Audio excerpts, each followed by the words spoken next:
Good morning, ladies and gentlemen. It's your boy Mark. Welcome back to the channel. Those of you that are new, welcome. Congratulations for stumbling across this channel.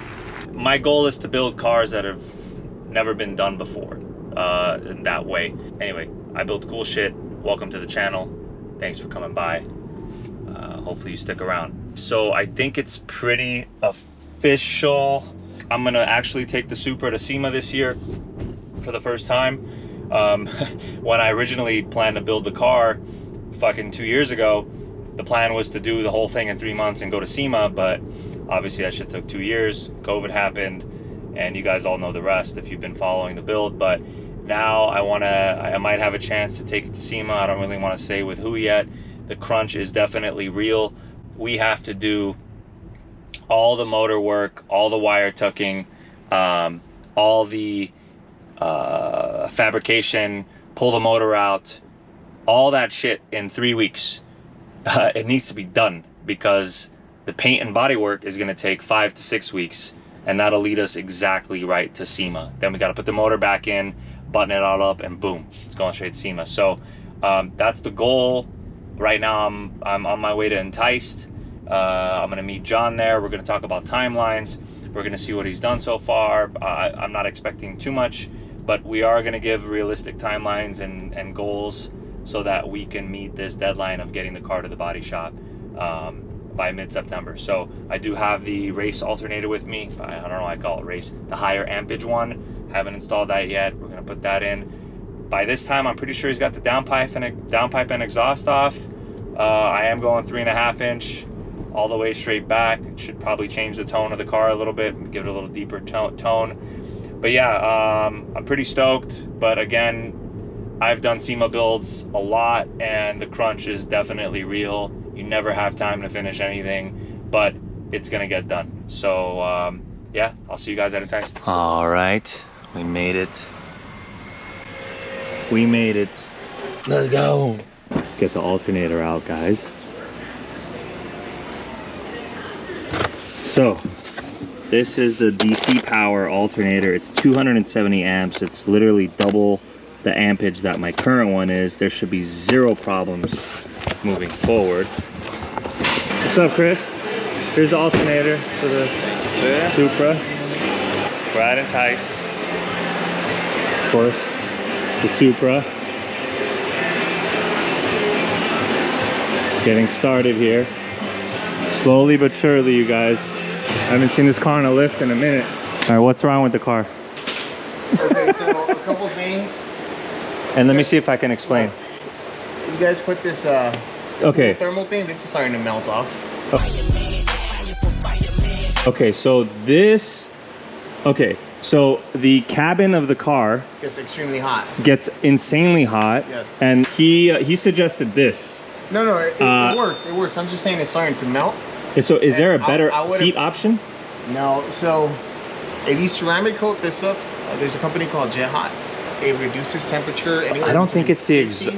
It can't be the exhaust that's causing the heat, though. It can't be much else because these get hot, but it doesn't get that hot. You know, the hottest thing is going to be this. But I had exhaust before, and it was not hot. The cabin. But as soon as I did the motor swap, it just, the fucking heat just went apeshit. Yeah, but keep in mind that motor's running really hot too. I mean, you know how hot it was running. Yeah. Running like 200 and something at one point. Okay. Another thing too is like a lot of this stuff, I'm not sure on this one, but a lot of these go on the inside. They don't go on the outside. Okay. So it's kind of like the Dynamat stuff. The problem is some of that stuff that's on the Dynamat, I don't know about now, but I remember somebody told me, and I don't know for sure, so don't quote me on this, that this compound that they use to stick it is flammable. Don't burn yourself, cuz. Yes. So this, as you can see, if it is the same compound, it's not a good thing, right? Okay. So I mean, I get why he was doing it. I'm not. Well, to be honest, it was my idea. Right. Let's just take it out. So if you can see, it's actually all mounted on top of your trans. Yeah. Right. Okay, let's just take it out then. Yeah, and we can re-put it, but we'll put it through the inside. Okay. And this way, it's still protecting the heat from coming in, but you're not getting it melting. Okay. Down this way. Well, even I mean, the body shop's gonna rip apart my whole interior. Right. So that would be the best time. So that'd be the best time to do it. Right. This is hitting as well. this coolant line is hitting this pipe. Yeah. Sooner or later, one's gonna rub a hole on the other. Yeah. I don't know whether this will get a hole or this will get a hole. Okay. Eventually, you'll know. So okay. we'll swap that out too. Okay. And we wanted to hold off on the car until you came and seen it, so you know for sure. Of course. What's being done. No, of course. I just want to talk about potential timelines and what's realistic, what's not realistic. By Friday of next week, you'll have a shitload of things done. Like, really? Okay. Yeah. It's just, I'll be honest with you, this week we got so backed up. That's fine. But this week coming up, it's, as so, you can see, we cleared up the shop, so. Oh, absolutely. So it's not worth it to talk about timeline yet. It's just, you're just going to do as much as you can, and then we'll figure out where we're at, so basically. By Friday, I think by Friday, we should have the exhaust, the downpipe, the dump pipes, and all the hard lines in. You're just gonna keep the dumps the same, right? Whatever. I'm gonna try to work with it just so it saves you some cash. And another thing I wanted to point out to you, I know you said you want to reuse this, right? Yeah. But it's 3-inch. So it defeats the purpose of you going 3.5 and then you funnel it back down to 3. That's 3. Can't we just cut it and make it? We can weld the 3.5-inch pipe, but essentially the hole inside is just a 3-inch hole. Yeah, it's gonna bottleneck its way out. So bro, HKS, dog. I get you, bro, but it's just, if you want to keep this, it's pointless to go 3.5. I'm just telling you right now. You'd be throwing your money away. That's what I'm trying to say. So maybe they make a 3.5-inch inlet HKS. Mm-hmm. Yeah, they do. Oh. But I'm just saying because you said you wanted to reuse this one. Oh, okay. No, I don't mind buying another HKS canister. You can save this one for another project. Yeah, I'll put on the S15. Yeah, and then I was gonna ask you, are you running flex fuel or no? No. I think this is for your flex fuel sensor. So Sam was mentioning, and I'll tell you guys too, he doesn't want to risk the content being fucked up, so he'd rather just put a 91 switch in, like a 91 map. Sooner or later, if you run out somewhere, you're gonna get stuck. Exactly. And flipping a switch is fine. Having a switch is fine. There's nothing wrong with it. The only difference is if the mixture is off from when you guys tuned, that's a problem. Got it. So if you're gonna run 91 on a switch, it's fine as long as you don't fuck around with it. I've had customers that have blown up motors with switches. They have a car, the car wash guy comes in, accidentally hits it, they turn on the car, they rip it, motor's gone. No, for sure. Or they accidentally forget to flip it when they swap gas. You know, it could be catastrophic, you know, but right, flex fuel, I like it because it compensates. I just want to pump and dump. Yeah, so, well, whatever you want to call it, yeah, sure. As soon as I got the Sema offer, I started fucking panicking all of a sudden, because this is, I haven't done a Sema crunch in like 3 years, and I know how it is, and I hate it. Yeah, it sucks too, because you start to rush things. Because I forgot, I don't know if we thought about this, but yeah, the body shop needs 5 weeks. Yeah. But we also got to put the motor back in. Oh, you're pulling the motor out. That's true. Fuck. Yeah. Okay, we'll make it work. So what I'll do is I'll fab everything we need as far as fab work goes. Okay. And we'll pull the motor out just to get the car out already. I really want to remove that section where I want to put the handbrake. Right. Just because they're gonna wrap the interior, so if it's anything needs to be drilled right there where it's a handbrake, then they can just wrap over it, and then we can connect the lines later. Like, I just want aesthetically to be there. You should get a nicer looking one though, because the one you sent me looks like from a Civic from the early 80s. First of all, it's a Supra one, but the one I sent you, I just sent you whatever, just for the idea of it. But as far as like, let's say we're just gonna mount it and then we can hook up all the lines later. At least it's there so that they can know, okay, look, I'm gonna wrap this shit too in Alcantara, that's all. Okay. All right, so Chris is gonna start taking off the exhaust and all that right now. Okay. Again, we wanted to show you before we started turning it. Okay, no problem. But at some point, only because we're pressed for time, you're gonna have to treat this car like it's your own and just fucking do shit. Whatever you want to do, just do it. Because I'm at this point, we talked about it. I trust you. Unless it's gonna like triple the price, then run it by me. I don't want. Oh, well, so and so also touched it. How do you know it wasn't him? I know. But one thing about me that you'll know, and I just turned the camera here so you guys can also know too. I'm not one of those guys that just puts blame. I just want to fix Yeah, no, problems. 100%. Anyway, just want to be clear on that. But yeah, I guess I'm just super stoked. I'm actually kind of nervous because I don't know if we're gonna make A time frame? I don't even know when it should be. I don't even know when it should be there because we gotta put the motor back in. You know, and I have to send the motor out to the machine shop. Well, give me 2 weeks. And see where we're at. And we'll send it out. First of all, my goal for this new version 2 or version 3 or whatever is functionality and reducing heat, adding power, making it cleaner. You know, that's the main goal. So you're right along the lines of heat control. Just so you guys know, I will be running a new intercooler core from CSF. I'm gonna get an even bigger one that I have now. I'm gonna be running their radiator.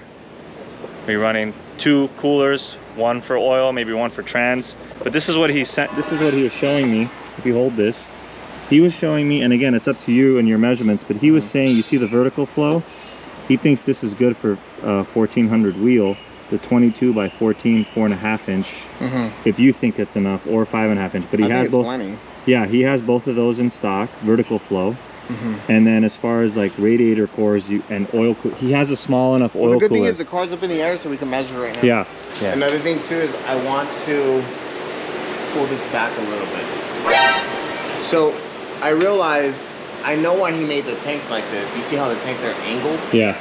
So the reason he did it was because he put the intercooler so far forward that he had to follow this bend. Yeah, I want it as forward as possible. I want it to be as close to the bumper as possible. Okay, I mean, even if we went back a little bit, it's not gonna hurt it. And the reason I wanna go back a little bit is to make an air duct to get air into the radiator and all that. We can't make the air duct from here? Well, I'm gonna take that off and see okay. what kind of opening. Because remember, if I make an air duct here, you want to cover this whole area. So the air is not gonna get in. If you remember, you said you want me to make a panel to cover the wheel well? Oh, I was hoping it can go through here. Oh, no. Since this pipe is not gonna be here anymore, it's gonna go vertical, right? Into the intercooler from the top. That's the plan. We're gonna try to figure that out. Fuck.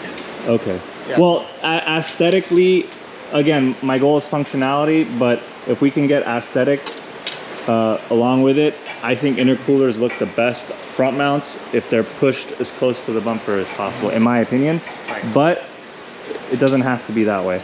Right. So I'd rather make it work properly to where we can get cooling in, because right now the problem is. How far back you thinking though?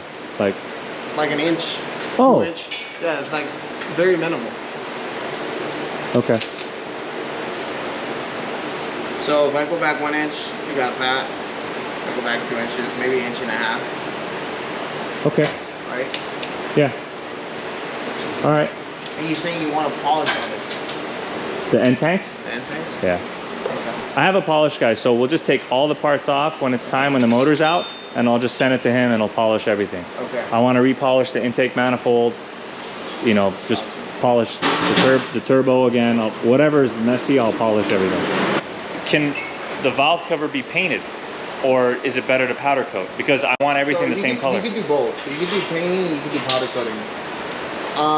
What about the wastegate? Whatever Can you paint you do, don't sandblast the inside of the fucking valve cover. Okay, so here's my question. Can you paint the wastegate as well? Or does that get too hot? So you can't paint everything. You can. The thing is, the wastegate gets so hot that the paint won't come off. What about powder coating?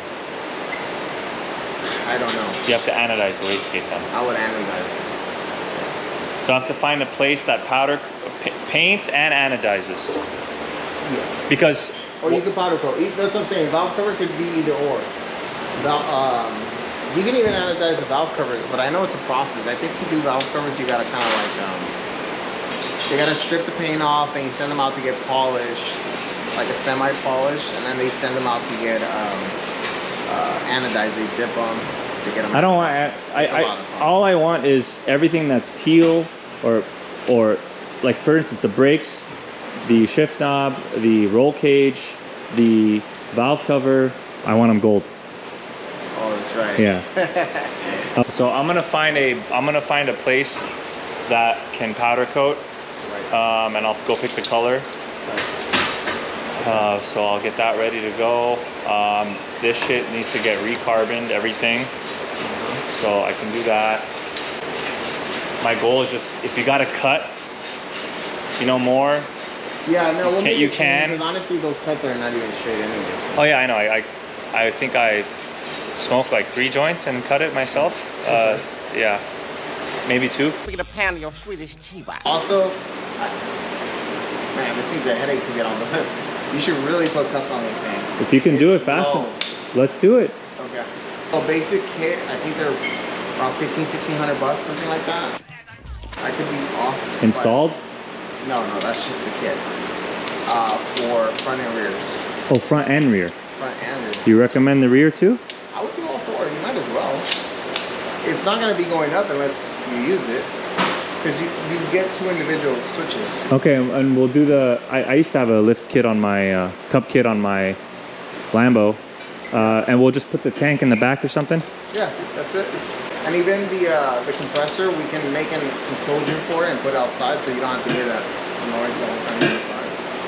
Or we can hide it somewhere on the inside. Okay, we could figure that out. So what I was saying is for the surge tank, the lines, you have a recommendation to do something different. But my point, so I would it's just want to visible. do hard lines. Okay, perfect. Let's do it. I'll show you what it looks like visibly. Okay. So these are the types of hard lines you're talking about for the surge tank, huh? Right. Something like that. Obviously, that's extremely long. Of course. Right, and we can shape them however we want. But it's just a lot cleaner. What we could do is we could put a bulkhead. So bulkhead is a fitting that is sandwiched between the floor of the car. Yeah. And it has a male side coming out and a male side in the bottom. So it's gay. Yes. So you connect the hard line. So if you ever need to disconnect the fuel line from the bottom, you don't have to disconnect everything through. It disconnects. You can just do the top. Yeah. The bottom of the top. Right. That's gay terminology. Yes. Exactly. I mean, I like it. You know, just people do it all different. Obviously, there's just some are clean it cleaner because than I want to put others. groceries in the bitch. Hard line's the way to go then. Yeah, let's do it. You know, it's perfect. Wait, what do you want? You're gonna use it as a grocery getter? No, but I'm just saying, you know, it's just the functionality of this car is still gonna be there. It's still gonna be a street car. It's just gonna be super well built. Gotcha. Maybe I carbon these. What do you think? You think I should carbon this whole thing? I think they sell that in carbon. They do? I've seen a car that had it. I've seen a car that had it too. Yeah, it was Kevlar actually. Kevlar would be sick. But if they make it out of Kevlar, for sure they make it out of carbon. No, I'd rather get it in Kevlar. Oh, really? Okay. It'll match with the whole gold theme and everything. Yeah.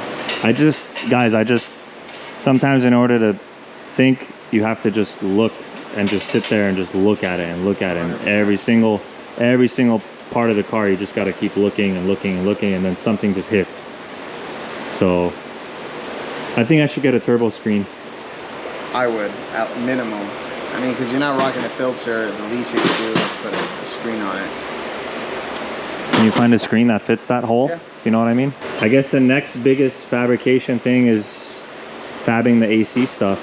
Right, making the lines. I don't think that's, I mean, it's not hard. It's going to be more just kind of measuring and taking it. Because we aren't going to be the ones making the lines for all that. You need special clamping tools and all that to machine. But at least if all the parts are there, I can just say, hey, look. I need this length, this angle. The belt's already on and everything. It's just the line, and that doesn't have to happen before SEMA, but I just want all the stuff there. Okay, I'm super stoked. I like the 2 coolers idea because they could just be polished. People are gonna be like, damn, this motherfucker's a racer or some shit, huh? You just want to be blinged out. Yeah, why not? For sure. Hey man, to each his own, you know, it's what you like, it's what you like. I think I speak for the people. I speak for the people, you know? I speak for you guys. But yeah, I'm excited. I think we got a good thing. For sure. Honestly, anything we do, we always try to make sure it looks nice. I mean, the whole it's a race car, I think it's just an excuse. But should we go see what we need from CSF to order? I already see it. So we are going to go with the 22x14. But I think if you really want to make some... So what's your ultimate goal? Because, you know, like you said, Sam said initially it was going to be 600, then it was 8, then it was 10. My ultimate goal And the is... thing is, if you know you're going to want to do like 15, 1600, you should go bigger. Max, my goal is 1400. I think my goal is 1400. Yeah, but can this motor 3.0 make 1400? 100%. Okay, my goal is 1400, bro. Yeah, these 100%. Make that power. Yeah, I want 1400. Yeah. Okay, so then we should go with the 5.5 core. Okay. Because he's saying the 4.5 is rated for 1400. 1400, he said. Oh, 1400. Yeah.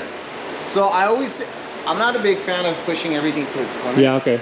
So I always want to give it a little more, especially because, I don't know, I always feel like anytime you buy a turbo, for instance, they say rated for 800, like, you overspin on it. I don't know, I'm going to call like it's underrated, overrated. Okay, so here's we decided to go 28.5-inch radiator, core, vertical flow instead of side. 3-row. 3-row minimum. And he's gonna do something pretty sick with the fans, I'll tell you guys later. But as far as the oil coolers, they come like this, coated black. Okay. If I want to I prefer them polish, not to be coated. okay, yeah, I told him that. Just fucking rip it all out and throw it in the street. Okay, so I'm gonna coat this as well. Yeah. And the manifold. Yeah. Let me show you what that's gonna look like. Okay. They claim 60% heat reduction. I've never seen 60, but I have seen 50. So, Wow, that's a lot. yeah. And we can put it to the test. We have the, the infrared mirror. Like that. Oh, yeah. Oh, that's nice. What's cool is that it doesn't rust and it doesn't change color. It keeps that same. I love it. Now, the only thing is, do I keep this polished or do I fucking powder coat that shit too? So it depends. I think, so to me, if it was my car, it just depends. Because I'm going polish here, polish there. Right, but so you're gonna do gold and polish. Yeah. Gold and polish. Okay. Yeah. So what color would you make the valve covers? Gold. Gold. Yeah. And I would leave this polish. Yeah. Because it's already kind of like raw and yeah. Save a couple bucks. It's because there's some gonna be raw of the pulleys there. It'll match with the raw there a little bit. Right. Okay. We'll do that. All right, guys. We only have your car and one other car to work on, but yours will be priority. Perfect. And then come Friday, or if you want to come throughout the week, no problem. You'll see some of the updates we got going on. Yeah. We'll go from there. And you guys are gonna follow me through this whole journey. The only thing I can't show you guys is when it comes down to paint the actual color. I want to keep that a secret. But we're getting there. This is the first official day of Sema prep for the Supra. We are, like you said, he's gonna fucking go apeshit. He's gonna go ham. We're gonna start it now. Every single week there's gonna be major changes to the car. He was waiting for me to get here before he did anything, just to kind of go over certain things. But I think now the stress is really fucking kicking in. I haven't had this type of feeling in a while. Kind of don't like it, but it is what it is. So we'll figure it out. You guys are gonna join me along. Once again, thanks for tuning in. Much love to you guys. Without you guys, I wouldn't even be doing this. I would just build my own shit and act like a dick on Instagram. But at least this, you get to see the whole process and how I think and all the troubles and all the sweat, all the tears that's gonna go into building something like this. But yeah, I really, really appreciate it. If you guys can do me a huge solid, just hit that subscribe button for your boy. Every time I log into YouTube and I see subscriber count up, it makes me feel really, really good that I'm reaching out a lot of people, and a lot of people are kind of connecting with how this channel is being run or the content on this channel. But yeah, anyways guys, claw that subscribe button for your boy. I appreciate it. Much love. Catch you guys on the next one. Peace.